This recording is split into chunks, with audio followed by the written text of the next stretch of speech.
ఫిబ్రవరి 28న లలితా మాతాజీ గారి ఆధ్వర్యంలో మీ చేతులతో శ్రీచక్రార్చన దత్త కళ్యాణం చేసుకునే అద్భుత అవకాశం సంప్రదించండి. నమస్తే, వెల్కమ్ టు సుమన్ టీవీ. నేను పద్మిని. ప్రస్తుతంతో పాటు ప్రముఖ ఆధ్యాత్మికవేత్త, లక్ష్మీ నరసింహస్వామి ఉపాసకురాలు, స్పిరిచువల్ హీలర్ శ్రీమతి స్రవంతి గారు మనతో పాటు ఉన్నారు. మాట్లాడదాం అక్క. నమస్తే అక్క.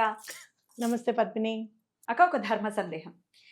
తలస్నానం చేసే విషయాల్లో వాళ్ళ పరిస్థితుల రీత్యానా, లేకపోతే వాళ్ళకున్న అలవాట్ల రీత్యానా తెలియదు, రాత్రిపూట తలస్నానం చేయటం, అందున శాక్తేయ పద్ధతుల్ని అవలంబించే వాళ్ళైతే మరి అమ్మవారి ఆరాధన చేస్తున్నాం కదా, సాయంత్రం పూట తలస్నానం చేసి స్టార్ట్ చేద్దామన్న ఆలోచన ఉంటుంది.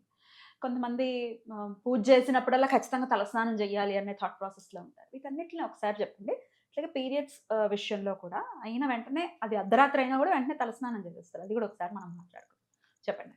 తప్పకుండా చెప్తాను పద్మిని. ఎందుకనంటే ఈ తలస్నానము చేస్తేనే పవిత్రత అనే దానికి వచ్చేసాం మనం. అర్థమైందా? నీకు పూజ చేసుకోవాలి అంటే తలస్నానం చేయాలి. లేదు సాయంత్రం పూజ అంటే సాయంత్రం కూడా తలస్నానం చేయాలి. పొద్దున చేయాలి, సాయంత్రం చేసుకోవాలి. పొద్దున్న ఎందుకు? మామూలుగా నేను ఎప్పుడు శుక్రవారం తలంటి పోసుకుంటానండి. మరి సాయంత్రం ఎందుకు?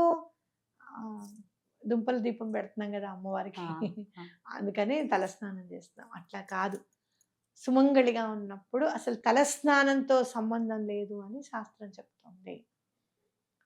యాక్చువల్గా అయితే భార్యాభర్తలు ఇద్దరు సంగమించిన తర్వాత ఖచ్చితంగా తలస్నానం అనేది కంపల్సరీ. శాస్త్రపూరితంగా ఏంటి అంటే అది సృష్టి కార్యం కాబట్టి అదేమీ తప్పు కాదు.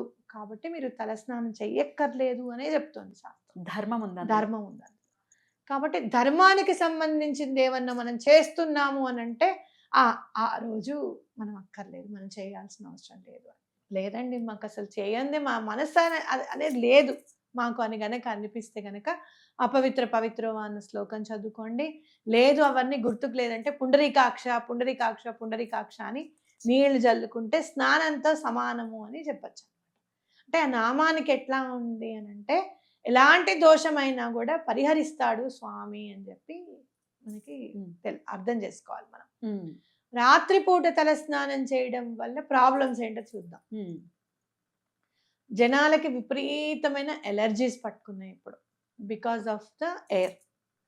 ఎప్పుడైతే గాలి సరిగ్గా లేదో, ఆ గాలి సరిగ్గా లేకపోవడంతో అనారోగ్యము అనేది స్టార్ట్ అవుతుంది. గాలికి సంబంధించిందంటే లంగ్స్లో కావచ్చు, ముక్కు కావచ్చు, ఇంకేమైనా కావచ్చు. ఎలర్జీ అనేది ముక్కు నుంచే స్టార్ట్ అవుతుంది. ముందు ఫస్ట్ తుమ్ములు స్టార్ట్ అవుతుంది. నేను చెప్తూనే ఉన్నాను అని అంటే సైనస్ ఫామ్ అవుతుంది. సాయంత్రం పూట తలస్నానం చేసి జుట్టు సరిగ్గా ఆరబెట్టుకోకుండా ఉంటే ఏమవుతుంది అని అంటే ఈ తల రంధ్రాల్లో నుంచి చెమ్మ అనేది చేరడము, ఎక్కడెక్కడి నుంచో మళ్ళీ ఈ సైనస్లన్నీ ఫామ్ అవడము, తలనొప్పులు రావడం అనేది జరుగుతుంది. అబ్బే మాకు అదేమీ లేదు అనుకున్నా సరే కంటిన్యూగా గనక అది అవలంబిస్తే ప్రాబ్లం రావడానికి అవకాశం ఓవర్ ఎ పీరియడ్ వస్తుంది. కాబట్టి పొద్దున పూట చేయండి చక్కగా. సాయంత్రం పూట మామూలు స్నానం సరిపోతుంది. ఇక్కడ స్నానం కంపల్సరీ అంటే మంచి అలవాటే. పొద్దున సాయంత్రం స్నానం చేయడం అంటే చాలా మంచి అలవాటు. మేము ఓన్లీ ఎండాకాలంలోనే చేస్తాం ఆ పని, మిగతా అప్పుడు చలేస్తుందని అనుకుంటాం. కానీ చేస్తే మాత్రం చాలా మంచి అలవాటు కిందకే మనం చెప్పుకోవచ్చు. అలా మామూలు స్నానం చేస్తే చక్కగా పూజ అనేది చేసుకోవడం. లేదు అంటే కనుక ఆ బట్టలన్నీ విడిచేసి మళ్ళీ మొహంకాలు చేతులు కడుక్కొని మామూలుగా పూజకి సంబంధించిన బట్టలు వేసుకోవచ్చు. మీరు ఎప్పుడైనా సరే పూజకి సంబంధించిన బట్టలు విడిగా పెట్టుకున్నారనుకో, చీర కట్టుకోవడం కానివ్వు, లేకపోతే పంచ కట్టుకోవడం కానివ్వు చేస్తే అది చాలా బెటర్గా ఉంటుంది అనమాట. మేము విడిగా పెట్టుకోవడం అంటే ఏంటి? విడిగా నేను కబోర్డ్లో పెట్టుకుంటాను. వేరే చేసుకోవాలి అనుకున్న చీరలు కానీ, ఈయన పంచలు, పై పంచ అన్ని కూడా వేరే కబోర్డ్లో పెట్టుకుంటాం. అవన్నీ ముట్టుకోరు అసలు. మామూలుగా అన్నం తిన్న తర్వాత అవన్నీ ముట్టుకోం. ఉతికేసిన తర్వాత మామూలుగా మడత పెట్టేసుకుంటాం. అంటే ఇంకా తర్వాత అది పూజ అప్పుడు మాత్రమే తీసుకుంటాం. ఓకే. నేను చేసుకున్న అలవాటు ఏంటి అని అంటే పండగలప్పుడు మాత్రం ఖచ్చితంగా కొత్త బట్టలు కట్టుకొని పూజ చేసుకోవడం అనేది అలవాటుగా చేసుకున్నా. మా అమ్మ ఏదైనా తినందే కొత్త బట్ట కట్టుకోకూడదు అని నేర్పించింది. అందుకని స్నానం చేసిన తర్వాత కాస్త పంచదార అనేది బెడ్రూమ్లో పెట్టుకుంటా. కొత్త బట్ట కట్టుకోవాలి అనుకున్నప్పుడు, మనం ఇప్పుడు స్టూడియోలోకి వాటికి వచ్చినప్పుడు కూడా కొత్త చీర కట్టుకోవాలి. మనం ఏం తినకుండా వస్తాం, ఒక్కోసారి కొంచెం పంచదార నోట్లో వేసుకొని కొత్త చీర కట్టేసుకుంటాను. అట్లా మనం ఫాలో చేసుకోవడం అనేది చాలా ఇంపార్టెంట్. కానీ ఎవరైతే మెన్సెస్ వస్తారు, పీరియడ్స్ అప్పుడు పక్కకు కూర్చుంటే వెంటనే స్నానం చేయాల్సిన అవసరం లేదు. కలుపుకోవట్లేదు. పక్కకి కూర్చోకపోతే మాత్రం అది రాత్రైనా, అర్ధరాత్రైనా, ఒంటి గంట అయినా అపరాత్రైనా, 1 గంటైనా, 2 అయినా తలస్నానం చేయందే బయటికి రావద్దు. ఇంట్లో కలుపుకోవద్దు. అశౌచము అంటే అశౌచం అంతే. పక్కకు కూర్చోవడం అనేది మంచి అలవాటు అందుకే. డెఫినెట్లీ.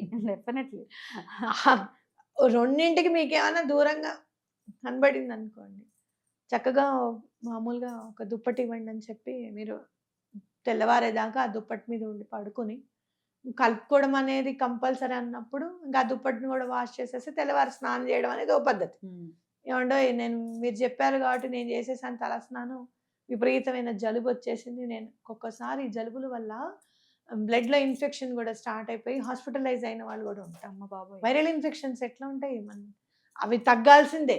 మనం ఏదో మందేసుకుంటే జలుబు 3 రోజులు ఉంటుందండి, లేకపోతే పడిసం 4 రోజులు ఉంటుందండి. వేసుకోకపోయినా ఒకటే.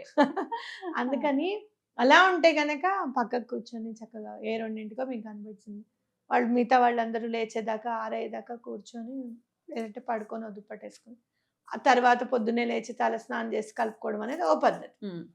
లేదండి అంటే శుభ్రంగా వేడి నీళ్ళు గీజర్ వేసుకోవడం, వేడి నీళ్ళు తల స్నానం చేసి స్నానం చేసి ఏం చేస్తాం. ఎంత శౌచం వస్తుంది అక్క దాంతో? ఇప్పుడు వెంటనే తలస్నానం చేసినంత మాత్రాన ఫ్లో అయితే ఉంటుంది కదా దాంతో? ఉంటుంది. ఇప్పుడు ఒకళ్ళు ఉన్నారే అనుకో, సాధక బాధకాలు ఎలా నేను అది అడగట్లేదు. ఊరికే వాళ్ళ వాళ్ళ వాళ్ళ ప్రాబ్లమ్స్ అంతే, తప్పని అనట్లా అస్సలు. ఉంటుంది ఉంటుందా? బాధ మాత్రం అది తప్పు తప్పు తప్పు తప్పు. నువ్వు ఏం చేసినా తప్పే అది. నేను చెప్తాను చూడు, ఒక్కసారి కలుపుకున్నది 4-5 నెలలు కంటిన్యూగా గోవుకు పెడితే తప్పించి ఆ పాపం తీరదు. అంత నిష్కృతి అంత ఉంటుంది. ఎందుకు అని అంటే అందరం పంచుకున్నాం, నీకేం కావాలి నీకేం కావాలి నీకేం కావాలి అని అంటే భూదేవితో సహా దాన్ని పంచుకున్నారు. పాపాన్ని పంచుకున్నారు ఇంద్రుడు వల్ల. ఇప్పుడు భూదేవి ఉందనుకో, మరి మనం భూదేవిని తవ్వుతున్నాం, మళ్ళీ కప్పెడుతున్నాం, మళ్ళీ అది చేస్తాం, భరిస్తూనే ఉంది కదా ఆవిడ కూడా. మరి అంత దేవత కూడా మనం కూడా అంతే. అది అశౌచము అంటే అశౌచం. ఇంకొకటి కూడా నీకు పాజిటివ్ గా చెప్తున్నా, డెఫినెట్లీ ఆ ఎనర్జీ అనేది ఏ ఎనర్జీతో కూడా మ్యాచ్ అవ్వదు. Your uterus is prepared every month to అంటే ఆ లైనింగ్ అనేది వదిలేయడం. ఇప్పుడు పొర అనేది మీరు చూస్తే గనక పాముకిను మనకి ఉన్న సారూప్యత చెప్తాను మీకు, అది కూడా చర్మాన్ని వదిలేస్తుంది. మనం కూడా యూట్రస్ మీద ఉన్న లైనింగ్ అంతా వదిలి అక్కడి నుంచి బ్లీడ్ అనేది బయటికి వచ్చేస్తూ ఉంటుంది అనమాట. సో ఆ టైంలో స్త్రీకి ఎంత రెస్ట్ కావాలనేది ఆలోచించాలి ఒకటి. రెండోది ఏంటి అని అంటే గనక ఎనర్జీ నువ్వు అంత చేస్తూ కూడా లోపల అంత జరుగుతుందే, ఇట్లా గీరుకుంటేనే మనం అబ్బా అబ్బా అని భయపడిపోతూ బాధపడిపోతూ ఉంటామే, మంట పెడుతూ ఉంటుంది. ఆ లోపల ఉన్న ఎనర్జీ నీకు ఆ మంట నొప్పి ఏమీ తెలియకుండా, కొంతమందికి క్రాంప్స్ అవన్నీ వస్తాయి తర్వాత విషయం, బట్ స్టిల్ ఆ క్రాంప్స్ తో కూడా you can go to the doctor. ఏమండి నాకు చాలా అదే నీకు ఇక్కడ వేలేమైనా తెగిందనుకో చాలా నీరసపడిపోతాం. అలా కాకుండా ఆ డాక్టర్ దగ్గరికి వెళ్ళేంత ధైర్యం అన్నీ వచ్చేస్తాయి నీకు. ఆ ఎనర్జీని నువ్వు దాన్ని దేంతో కూడా కంపేర్ చేసుకోలేవు. ఆ ఎనర్జీని అవతల వాళ్ళు భరించలేరు ముందు ఫస్ట్. అందుకని నీకు నువ్వు పక్కకు ఉండాలి అని కూర్చోబెట్టడం.